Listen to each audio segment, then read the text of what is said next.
वचन कहता है जितने गम हमने झेले हैं, क्या झेले हैं? इस पृथ्वी पर हमने जितने गम झेले हैं, प्रभु का वचन कहता है उतने इनाम हम पाएंगे। क्या कहता है प्रभु का वचन? जितने गम हमने इस पृथ्वी पर झेले हैं, प्रभु का वचन कहता है उतने ही इनाम तुम पाओगे, और पोंछ डालेगा आंसू तुम्हारे और गले से तुमको लगाएगा। जितने गम हमने झेले हैं उतने इनाम हम पाएंगे। आमीन। जितने गम हमने झेले हैं उतने इनाम हम पोंछ डालेगा आंसू तुम्हारे, पोंछ डालेगा आंसू हमारे, पोंछ डालेगा आंसू गले से हमको लगाएगा, गले से हमको लगाएगा। जो हमारा आ रहा है हम मनाएंगे, हम खुशी मनाएंगे, खुशी मनाएंगे, सबको बताएंगे यीशु आ रहा है। खुशी मनाएंगे, सबको बताएंगे, खुशी मनाएंगे, सबको बताएंगे यीशु आ रहा है। Thank you Jesus, thank you Lord. आइए हम प्रार्थना में अपने सरों को झुकाएं, अपनी आंखों को बंद करें, अपने हाथों को जोड़ें और मन से प्रभु का धन्यवाद करें, क्योंकि वचन में लिखा है कि हम एक एक उपकार के लिए उसका क्या करें? धन्यवाद करें। एक एक उपकार के लिए हम उसका धन्यवाद करें। तो प्रभु की भलाइयों का हम उपकार का धन्यवाद करेंगे। हम धन्यवाद करते हैं प्रभु जी, हम अपने बोझ को आज की सुबह हम अपने बोझ को आपके चरणों में लेकर आते हैं। विश्वास करते हैं पिता कि आप हमसे बातचीत करें, हम आपका धन्यवाद करते हैं। Thank you Lord, once again we glorify your name on high. हम आपकी महिमा करते हैं और आपके वचनों का आदर करते हैं, आपकी संगति का आदर करते हैं, क्योंकि ये आपकी योजना है कि हम मिलकर आपकी आराधना करें। धन्यवाद धन्यवाद धन्यवाद, यीशु मसीह के नाम से इस प्रार्थना को मांगते हैं। आइए हम परमेश्वर के वचन से कुछ पदों को पढ़ेंगे, जानेंगे कि प्रभु की इच्छा जो है वो हमारे लिए क्या है। यूहन्ना उसका 8 अध्याय और 32 पद। और तुम सत्य को जानो, सत्य तुमको क्या करेगा? स्वतंत्र करेगा। सत्य को जानोगे तो सत्य तुमको स्वतंत्र करेगा। इसका मतलब है कि कहीं ना कहीं यहाँ पर बंधन की गुंजाइश है, बंधन है, इसलिए परमेश्वर का वचन हमसे कहता है कि तुम सत्य को जानोगे, सत्य तुमको स्वतंत्र करेगा। परमेश्वर के विषय में बहुत सारे सत्य हैं, क्योंकि परमेश्वर स्वयं सत्य, हम सब जानते हैं परमेश्वर स्वयं सत्य है। लेकिन तीन महत्वपूर्ण सत्य मैं आपके सामने रखता हूँ, 3 महत्वपूर्ण सत्य। पहला सत्य है परमेश्वर आपसे प्रेम करता है, ये पहला सत्य हमेशा याद रखिएगा। दूसरा सत्य परमेश्वर हमारी चिंता करता है, ये दूसरा सत्य हो गया। तीसरा वो निश्चित हमारे साथ और हमारे मध्य रहना चाहता है। ये 3 सत्य हैं, इनको हमेशा याद रखिए। ये 3 बिल्कुल अटल सत्य हैं, इसमें कोई धोखा नहीं है। लेकिन एक समस्या है, वो समस्या क्या है? परमेश्वर का वचन कहता है कि हम सब ने पाप किया है। क्या किया है? परमेश्वर का वचन कहता है हम सब ने मन से, वचन से, कर्म से पाप किया है। और 3 अब आपको मैं कटु सत्य बताने जा रहा हूं। पहला, परमेश्वर हमारे पाप से घृणा करता है और वो नहीं चाहता कि हम पाप में पड़े रहें। और तीसरा है कि मनुष्य ने पाप को परमेश्वर से अति प्रिय जाना। मनुष्य ने पाप को अति प्रिय चाहा बजाय परमेश्वर। इसलिए परमेश्वर का वचन कहता है हम सब क्या है? पापी हैं। और परमेश्वर हमारे पास नहीं आएगा या हमसे संबंध परमेश्वर का तब तक नहीं होगा जब तक हम अपने पापों को, अपराधों को नहीं मान लें और ना छोड़ दें। अब आप कहेंगे भैया कैसे कैसे पाप? तो चलो निकालो आप मेरे साथ नीति वचन उसका 6 अध्याय 16, 17, 18, 19 इन 4 पदों को। 6 वस्तुओं से परमेश्वर बैर रखता है, वरन 7 हैं: घमंड से चढ़ी हुई आंखें, झूठ बोलने वाली जीभ, निर्दोष का लहू बहाने वाला हाथ, वचन कहता है अनर्थ कल्पनाओं को गढ़ने वाला मन, बुराई करने के लिए दौड़ने वाले पैर। ऐसे पैर जो बुराई करने के लिए दौड़ते हैं, परमेश्वर लिखता है कि प्रभु उनसे घृणा करता है। और ऐसे लोग जो हमारे मध्य झूठी गवाही देते हैं, झूठ झूठ बोलते हैं, प्रभु का वचन कहता है झूठी गवाही देते हैं, झूठी साक्षी देते हैं, प्रभु उनसे क्या करता है? घृणा करता है। और भाइयों के बीच में, दो भाइयों के बीच में, दो परिवारों के बीच में, दो रिश्तेदारों के बीच में, दो लोगों के बीच में, पति पत्नी के बीच में और किसी के भी बीच में, दो लोगों के बीच में झगड़ा उत्पन्न करने वाला व्यक्ति परमेश्वर की दृष्टि में क्या है? घृणित है, पापी है। आज की सुबह मैं आपके सामने कुछ ऐसे महत्वपूर्ण अपराधों को भी रखूंगा, महत्वपूर्ण पाप जिनसे परमेश्वर सबसे अधिक घृणा करता है, उन चीजों का आज हम उल्लेख करेंगे। एक प्रश्न आपके सामने रखूंगा, इससे पहले कि हम आगे जाएं, हम आगे पढ़ें, मनन करें। हमारे आगे एक प्रश्न है कि परमेश्वर पाप से घृणा क्यों करता है? क्योंकि परमेश्वर क्या है?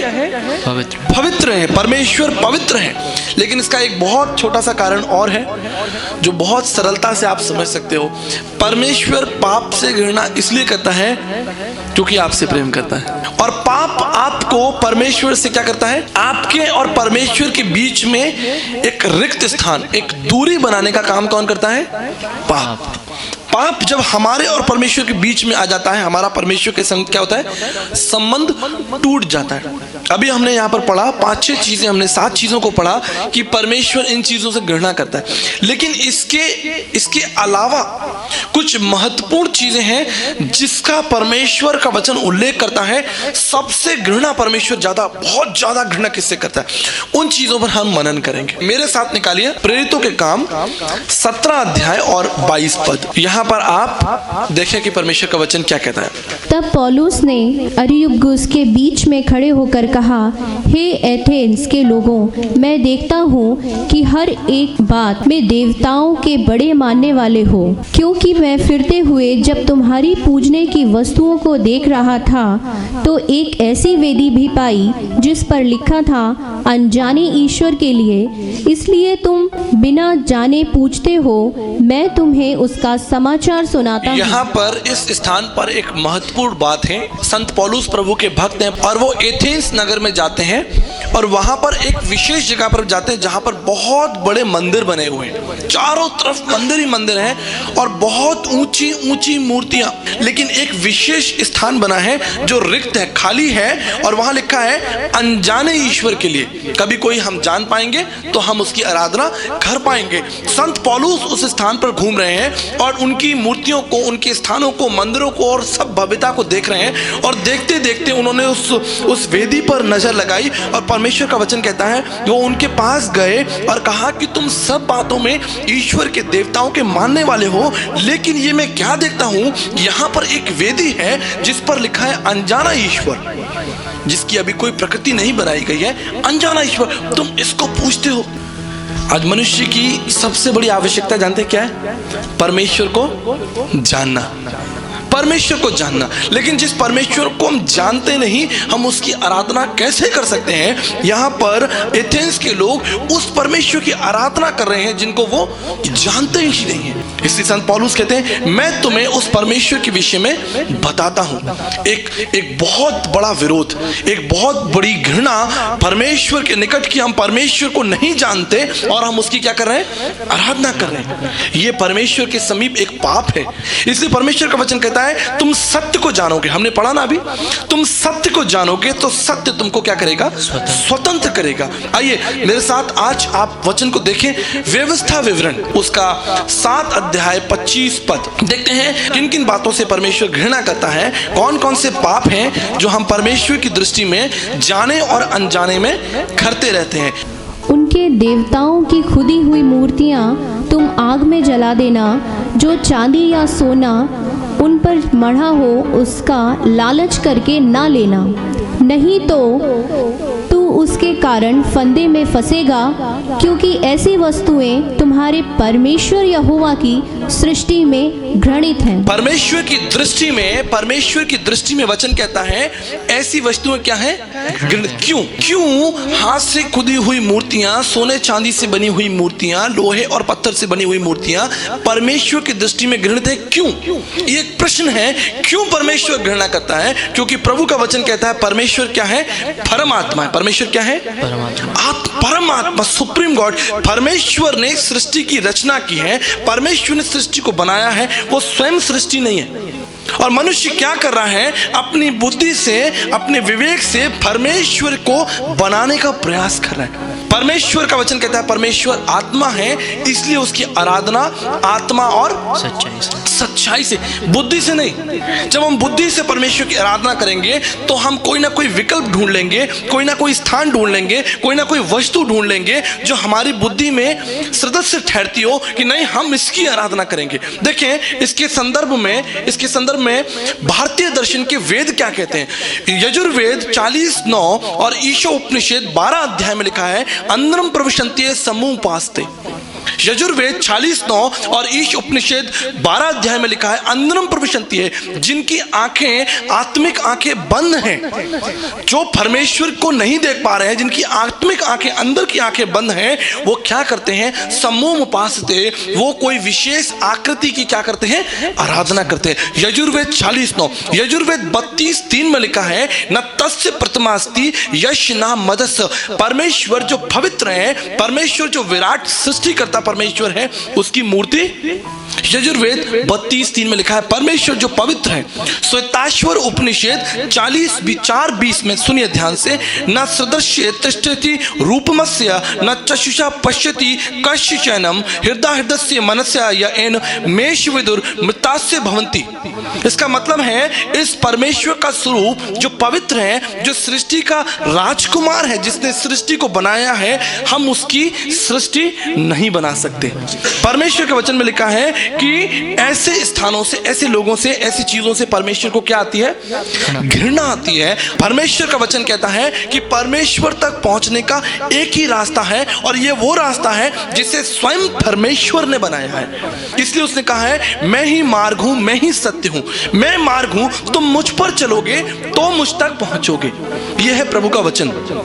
लेकिन मनुष्य क्या कर रहा है, आज हम देखते हैं गीता के 7वें अध्याय 20 और 30 पदों को अगर आप बहुत ध्यान से पढ़ेंगे, वह लिखा अल्प मेघासाम, वो व्यक्ति जिसकी बुद्धि हर ली गई है, जिसका ज्ञान हर लिया गया है, वो जो बच्चों के समान, जैसे बच्चा है उसको नहीं मालूम कि आगे करंट है, कि आगे खाई है, कि आगे नाश होने वाला कोई स्थान है, मैं इस गड्ढे में गिर जाऊंगा, बच्चे को नहीं मालूम। लिखा है बाल स्वरूप मूर्ख, बच्चे के समान हृदय रखने वाले, मन रखने वाले लोग क्या करते हैं, झूठे देवी देवताओं की आराधना करते हैं। परमेश्वर का वचन कहता है अहम ब्रह्मास्मि, मैं परमेश्वर हूं, एकम ब्रह्म द्वितीय नास्ति, परमेश्वर एक है, परमेश्वर दो नहीं है। परमेश्वर का विकल्प नहीं है कि अच्छा चलो ये भी परमेश्वर है और ये भी परमेश्वर है।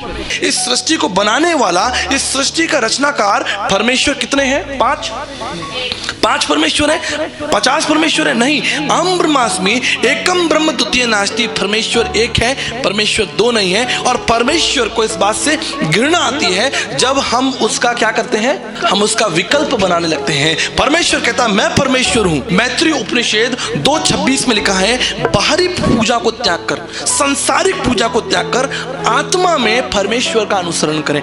आत्मा में, इस स्पिरिट के अंदर हम परमेश्वर का अनुसरण करें। लिखा है परमेश्वर को इन बातों से क्या आती है, व्यवस्था विवरण 4:15 को और हम खोल लें, परमेश्वर का वचन यहाँ पर क्या कहता है। इसलिए तुम अपने विषय में बहुत सावधान रहना, क्योंकि जब यहोवा ने तुमसे होरेब पर्वत पर आग के बीच में से बातें की, तब तुमको कोई रूप ना दिखाई पड़ा।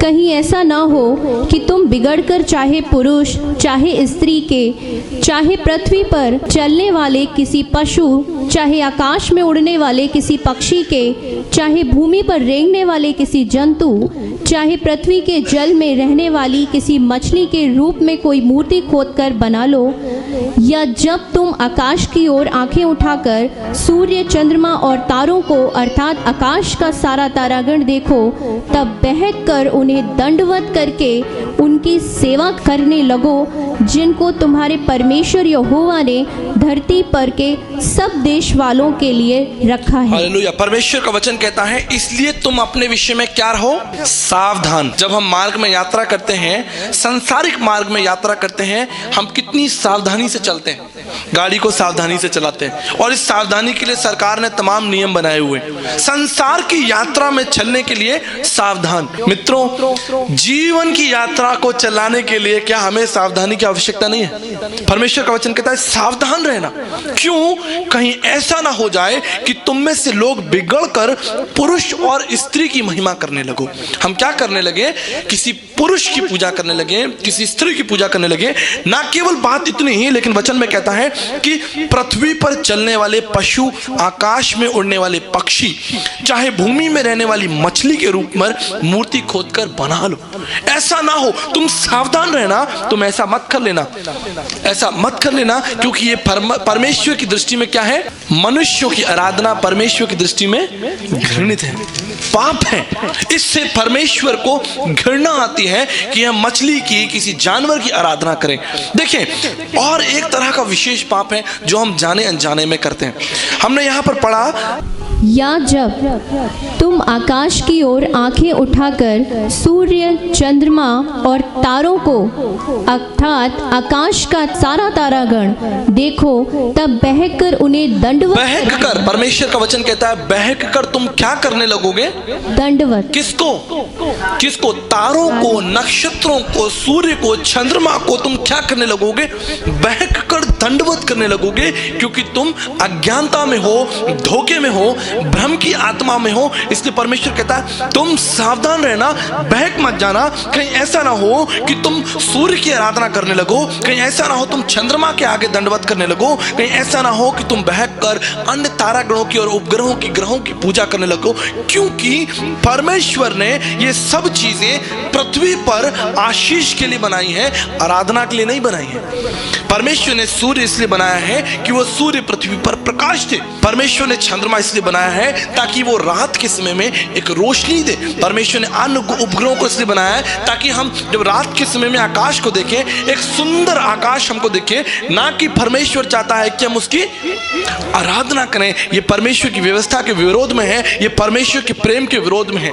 एक और पद निकालें, व्यवस्था विवरण उसका 17 अध्याय 2 और 3 पद को। जो बस्तियां तेरा परमेश्वर यहोवा तुझे देता है, यदि उनमें से किसी में कोई पुरुष या स्त्री ऐसी पाई जाए जिसने तेरे परमेश्वर यहोवा की वाचा तोड़कर ऐसा काम किया हो। क्या तोड़कर? क्या तोड़कर? परमेश्वर का नियम तोड़कर, परमेश्वर की इच्छा को रौंद कर, परमेश्वर की व्यवस्था को कुचल कर, परमेश्वर के प्रेम का अनादर करके क्या किया हो? वाचा तोड़कर ऐसा काम किया हो जो उसकी, तो उसकी दृष्टि में, किसकी दृष्टि में? परमेश्वर की दृष्टि में बुरा। अर्थात मेरी आज्ञा उल्लंघन करके पराये देवताओं की या सूर्य या चंद्रमा या आकाश के गढ़ में से किसी की उपासना की हो या उनको दंडवत किया हो। क्या लिखा है यहाँ पर? परमेश्वर का वचन क्या कहता है? मेरी आज्ञा को तोड़कर तुमने क्या किया? पराये देवता, झूठे, जो है ही नहीं, जिनका अस्तित्व नहीं है संसार में, या कह लो वो मनुष्य हैं, मनुष्यों की आराधना की। परमेश्वर का वचन कहता है मनुष्य, या फिर सूर्य या चंद्रमा या आकाश के गणों की क्या की हो? उपासना की हो। ना केवल उपासना बल्कि उनको दंडवत किया हो, साक्षात उसके सामने लेटकर सृष्टि की आराधना की हो। वो परमेश्वर की दृष्टि में भला है? क्या है परमेश्वर की दृष्टि में? घृणित है। परमेश्वर की दृष्टि में घृणित है। आइए एक और विशेष प्रकार का पाप देखते हैं जो परमेश्वर की दृष्टि में घृणित है। व्यवस्था विवरण 18 अध्याय पे चलें। व्यवस्था विवरण 18, 10, 13। तुझ में कोई ऐसा ना हो जो अपने बेटे या बेटी को आग में होम करके चढ़ाने वाला या भावी कहने वाला या शुभ अशुभ, ध्यान से सुनिएगा, बहुत ध्यान से सुनिएगा, शुभ अशुभ, मुहूर्तों का मानने वाला, मुहूर्तों का मानने वाला। मुहूर्त समझ रहे हैं ना आप? मुहूर्त निकालते हैं ना अपन, मुहूर्त निकालते। मनुष्य की बुद्धि जो है वो मनुष्य को कहाँ ले जा रही है? देखिए परमेश्वर का वचन क्या कहता है। या टोना या तांत्रिक या बाजीगर या ओझों से पूछने वाला या भूत साधने वाला या भूतों का जगाने वाला हो, क्योंकि जितने ऐसे काम करते हैं वे सब यहोवा के सम्मुख घृणित हैं, और इन्हीं घृणित कामों के कारण तेरा परमेश्वर यहोवा उनको तेरे सामने से निकालने पर है। परमेश्वर का वचन कहता है, ध्यान से सुनिए, मैं आपके लिए रिपीट करता हूं कि भावी कहलाने वाला, शुभ अशुभ मूर्तों को मानने वाला, टोना, तांत्रिक, बाजीगर, ओझों, भूत प्रेतों को साधने वाला, लिखा है शुभ और अशुभ मूर्तों को मानने वाला परमेश्वर की दृष्टि में भला है। क्या लिखा है? घृणित है। क्योंकि जब हम इस कार्य को करते हैं हम परमेश्वर का विरोध करते हैं, क्योंकि समय काल परमेश्वर ने स्वयं बनाए हैं। परमेश्वर की दृष्टि में हर समय जो हमारे आगे चल रहा है वो उपयुक्त है, भला है, क्योंकि उसका रचनाकार कौन है? उसका रचनाकार परमेश्वर है। क्या परमेश्वर मुझे और आपको बांधकर शुभ और अशुभ के चक्कर में डालेगा?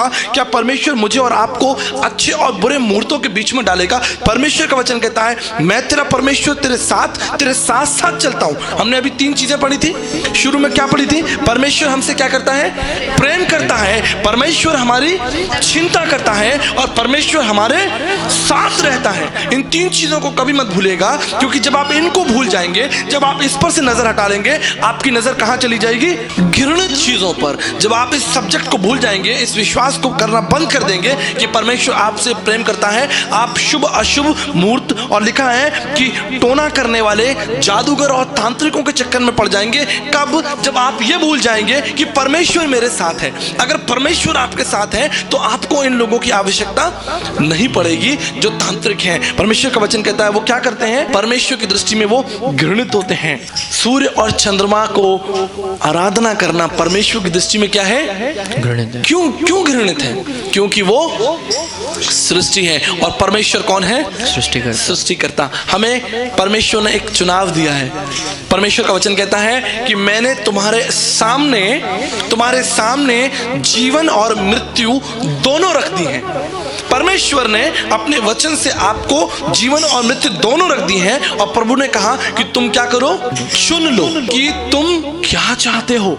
लेकिन प्रभु जानता है पीछे से क्या बोला, लेकिन मैं चाहता हूं कि तुम जीवन पाओ, जीवन को ही चुन लो। इसलिए जीवन और मृत्यु दोनों एक साथ नहीं चल सकते। पाप और परमेश्वर एक साथ नहीं चल सके। हमको इस बात पर मनन करना पड़ेगा, इस बात को जानना पड़ेगा कि परमेश्वर की आराधना के लिए परमेश्वर ने कौन सा रास्ता बनाया। आप मत्ती 23:10 और भजन संहिता 146:3-4, भजन संहिता 146 में क्या कहता है सुनिए, तुम प्रधानों पर भरोसा ना रखना, तुम किसी आदमी पर भरोसा मत रखना, क्योंकि उसमें उद्धार करने की शक्ति नहीं है। क्या होगा? प्रभु कहता है उसका प्राण क्या किया जाएगा? निकलेगा। उसका प्राण निकाल लिया जाएगा। कौन निकालेगा? परमेश्वर उस प्रधान से। चलिए, आप कहते होंगे प्रधान कौन? तो पढ़िए मत्ती 23:10 पढ़िए, क्या लिखा है? तुम गुरु मत कहलाना। स्वामी मतलब गुरु। तुम गुरु मत कहलाना, क्योंकि तुम्हारा गुरु, कितने गुरु हैं तुम्हारे? एक स्वामी है, एकम ब्रह्म द्वितीय नास्ति, साक्षात गुरुवरि हरि। केवल परमेश्वर ही हमारा गुरु है, साक्षात ईश्वर ही हमारा मार्गदर्शक है। कोई मनुष्य, बाइबल कहती है, परमेश्वर का वचन कहता है तुम मनुष्य पर भरोसा मत रखना। कई बार हम धोखे में आके क्या करने लगते हैं? मनुष्यों को अपना श्रेय मानने लगते हैं। मनुष्य है जो मेरी सहायता करेगा, मनुष्य मेरा उद्धार करेगा। परमेश्वर का वचन कहता है तुम गुरु मत कहलाना। मैं यहाँ पर इस स्थान पर आपके समक्ष भाई के रूप में, मित्र के रूप में आपके साथ हूँ, गुरु के रूप में नहीं। क्योंकि यहाँ पर मैं आपको किसके विषय में बता रहा हूँ? अपने विषय में। मैं अपनी महिमा मंडित कर रहा हूँ, मैं अपनी फोटो खिंचा के आपके घर में लगा रहा हूँ, मैं अपनी चीजों को आपके घर में प्रमाणित कर रहा हूँ। नहीं, परमेश्वर का वचन कहता है तुम गुरु ना कहलाना, क्योंकि तुम्हारा गुरु कितने गुरु है तुम्हारे? एक गुरु। कौन है वो गुरु? वो सृष्टिकर्ता परमेश्वर, जिसने आकाश और पृथ्वी की रचना की है। और अगर हम अपने आप को प्रतिष्ठित करते हैं, अगर मैं अपने आप को प्रतिष्ठित करूंगा, भाई नीरज अपने आप को प्रतिष्ठित करेंगे, प्रभु की दृष्टि में क्या होगा? घृणित होगा। प्रभु की दृष्टि में घृणित होगा। इसलिए हमको चौकन्ना रहना है, हमको सावधान रहना है कि हमको उद्धार के लिए, मोक्ष के लिए मनुष्यों पर भरोसा नहीं रखना है। यिर्मयाह 7:5 में लिखा है, श्रापित है वो मनुष्य जो मनुष्य पर क्या करता है? भरोसा रखता है। अगर उद्धार के लिए मैं किसी मनुष्य पर भरोसा रखूं, अपने जीवन के समाधान के लिए मैं किसी मनुष्य पर भरोसा रखूं, तो मैं क्या होऊंगा? श्रापित होऊंगा। और जो व्यक्ति जिस पर मैं भरोसा रखता हूं वो भी, दोनों दोनों परमेश्वर के सामने खड़े किए जाएंगे। दोनों, परमेश्वर का वचन कहता है दोनों उनके सामने खड़े किए जाएंगे और परमेश्वर क्या करेगा? उनका न्याय करेगा। परमेश्वर उनका न्याय करेगा। इसलिए सावधान रहो कि तुम बहकाए ना जाओ, सावधान रहो कि तुम गलत दिशा में ना चला जाओ, क्योंकि ये एक आत्मिक मृत्यु है। इसलिए मेरे प्रियो, मेरे भाइयों, मेरी बहनों, आप मेरे आदरणीय हो, आप मेरे प्रिय हो। इसलिए परमेश्वर के वचन से मैं आपको समझाता हूं कि मनुष्यों पर भरोसा मत रखना, नक्षत्र तारों पर भरोसा मत रखना। हर चीज जो आपको दिख रही है कि मैं इसकी आराधना कर लूं, उसकी आराधना कर लूं, मैं वहां चला जाऊं, मैं ये ताबीज ले लूं, मैं ये गंडा ले लूं, मैं ये लॉकेट ले लूं, मैं वहां जाकर ये खा लूं, मैं उन ऊंची पहाड़ियों पर चला जाऊं, मैं उन गहरे सागरों में चला जाऊं। परमेश्वर का वचन क्या कहता है ये जानना जरूरी है, क्योंकि बिना परमेश्वर को जाने परमेश्वर की आराधना करना क्या होगा? धोखा होगा। इसलिए यशाया 43:13 परमेश्वर का वचन कहता है मैं ही परमेश्वर हूं, तुम्हारे भविष्य की चिंता कौन करेगा? परमेश्वर। वो परमेश्वर तुम्हारे भविष्य की चिंता करेगा। जब परमेश्वर मेरे साथ होगा तो मुझे मनुष्यों से डरने की आवश्यकता नहीं होगी। तब शुभ और अशुभ मुहूर्त, सही और गलत का फैसला कौन करेगा? परमेश्वर करेगा।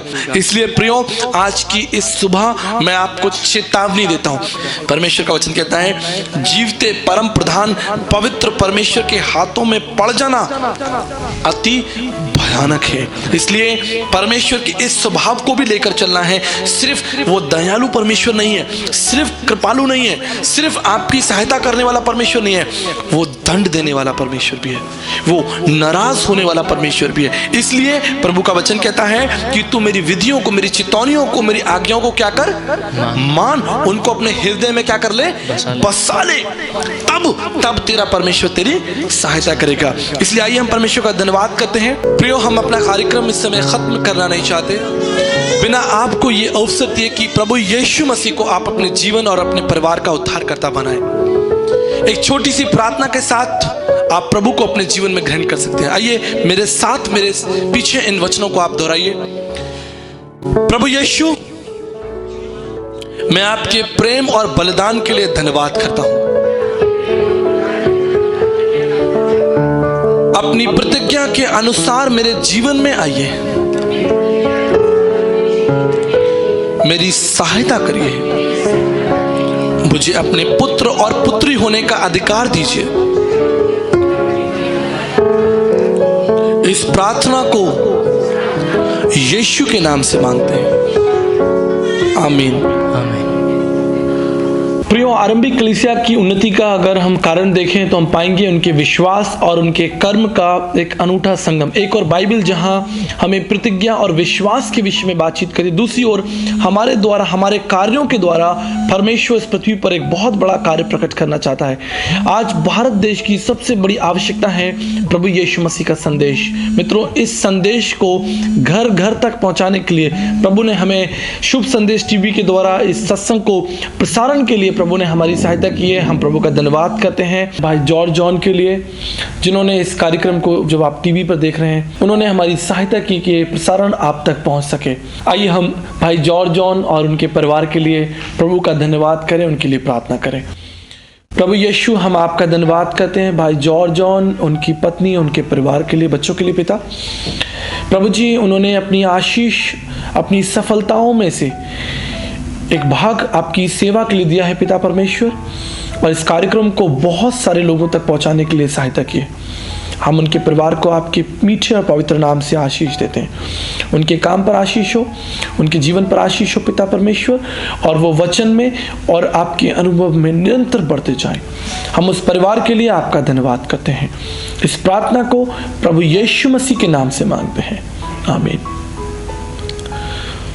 प्रियो, हम परमेश्वर का धन्यवाद करना चाहेंगे कि ये कार्यक्रम जब आप तक पहुंचता है, इस कार्यक्रम को जारी रखने के लिए आप हमारी सहायता कर सकते हैं, आप हमारे सहयोगी बन सकते हैं। स्क्रीन पे दिए गए नंबरों पर आप फ़ोन करके या ईमेल के माध्यम से आप हमसे बातचीत कर सकते हैं और आप अधिक जानकारी ले सकते हैं, ताकि ये कार्यक्रम निरंतर शुभ संदेश टीवी पर चलता रहे और बहुत सारे लोगों तक हम प्रभु यीशु मसीह का संदेश पहुँचाते रहें, और एक दिन प्रियो, एक दिन हमारा ये भारत देश प्रभु यीशु मसीह को जान सके, ये हमारी प्रार्थना है, ये हमारी सेवा है। हम धन्यवाद करते हैं तमाम उन लोगों का, उन दर्शकों का जो हमसे कांटेक्ट कर रहे हैं टीवी पर कार्यक्रम को देखकर, हमसे फ़ोन के द्वारा या हम ईमेल के द्वारा, फेसबुक के द्वारा हमसे कांटेक्ट करें। हम तमाम उन लोगों का धन्यवाद करना चाहेंगे। और हमारे पास आपके लिए लिटरेचर और तमाम दूसरी चीज़ें अवेलेबल हैं जिनके द्वारा आप और शिक्षित हो सकते हैं, प्रभु यीशु मसीह के विषय में और जान सकते हैं और बहुतों को बता सकते हैं। आइए हम परमेश्वर का धन्यवाद करते हैं और यीशु सत्संग को टीवी पर जारी रखने के लिए हम प्रार्थना करते हैं। प्रभु आप सबको आशीष दें। आमीन।